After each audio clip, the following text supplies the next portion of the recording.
ఒకటే పనులున్నది ప్రభుత్వం మొత్తం.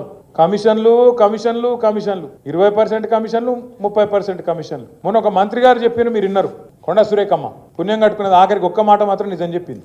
మా ప్రభుత్వంలో ఫైళ్లు కదలాలంటే మంత్రులు చేయి దడపందే కాదు, కానీ నేను ఒక్కదాన్ని మాత్రం మంచిదాన్ని మా వాళ్ళు అందరూ లంగాలని చెప్పింది. ఆమె నిజాయితీ. ఆమె సంగతి నాకు తెలియదు కానీ మాట మాత్రం చెప్పింది, ఖుల్లా చెప్పింది.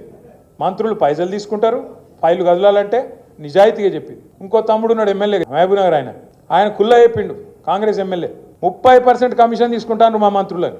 ఇక ఆఖరికి కాంట్రాక్టర్లు వచ్చి సెక్రటేరియట్లో ధర్నా పెట్టిండ్రు. ఉప ముఖ్యమంత్రి బట్టి విక్రమార్క ఛాంబర్ ముంగట 20% కమిషన్ 30% కమిషన్ నీకిస్తే మాకేం మిగులుతుంది రాబోయే అని చెప్పి వాళ్ళు. ఇదంతా ఎందుకు చెప్తున్నా అంటే ఇక కమిషన్ల లొల్లి మొత్తం ఊరూరికి పోయింది, గ్రామానికి పోయింది, మనిషికి పోయింది.